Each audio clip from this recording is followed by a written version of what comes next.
যেটা নিয়ে আসলে জল্পনা কল্পনার শেষ নেই। শাকিব খান তাণ্ডব সিনেমা অভিনয় করছে, ঠিক তার বিপরীতে অভিনয় করছে সাবিলা নূর। তাছাড়া এর পাশাপাশি আমরা জয়া হোসানকেও দেখতে পারবো এই তাণ্ডব সিনেমায়। রায়হান রাফি তাণ্ডব সিনেমাটার ডিরেকশন দিচ্ছে। তো তাণ্ডব সিনেমা নিয়ে আসলে নেট দুনিয়ায় কি হচ্ছে? হঠাৎ করে শোনা যাচ্ছে এই সিনেমায় ক্যামিও দেবে শরীফুল রাজ, আবার হঠাৎ করেই শোনা যাচ্ছে এই সিনেমায় ক্যামিও দেবে সিয়াম আহমেদ, আবার তো অনেক জায়গা থেকে শোনা যাচ্ছে যে এই সিনেমায় নাকি ক্যামিও দেবে আফরান নিশো। আসলে আমরা কোন ঘটনাটা সত্য বলে মনে করব? রায়হান রাফি একটা ইন্টারভিউতে বলেছে বা কোনো একটা সাক্ষাৎকারে কিন্তু বলেছে যে সিয়াম আহমেদ হয়তো নিশ্চিত, কিন্তু আফরান নিশোকে নিয়ে এখনও সে কোনো মুখ খোলেনি। হয়তো সাধারণ দর্শকদের জন্য একটা চমক রেখে দিয়েছেন তিনি। তাণ্ডব সিনেমায় হয়তো আফরান নিশোকে দেখা যেতেও পারে, কিন্তু এইখানেই হয়েছে একটা বড় দুর্ঘটনা। সাকিবিয়ানরা বলছে যে যদি আফরান নিশো এই তাণ্ডব সিনেমায় থাকে তাহলে আফরান নিশোকে সবার সামনে শাকিব খানের কাছে ক্ষমা চাইতে হবে, কারণ সে শাকিব খানকে অপমান করে কথা বলেছে। আফরান নিশো তার সুরঙ্গ সিনেমার প্রমোশনে হটের শোতে গিয়েছিল।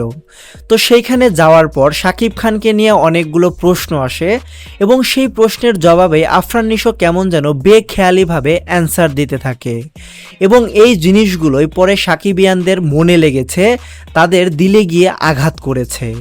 তো এই জিনিসটা হওয়ার পর থেকেই সবাই নিশোকে বয়কট করার কথা বলছে, যে যদি তাণ্ডব সিনেমায় আফরান নিশোর ক্যামিও থাকে তাহলে তারা তাণ্ডব সিনেমা বয়কট করবে।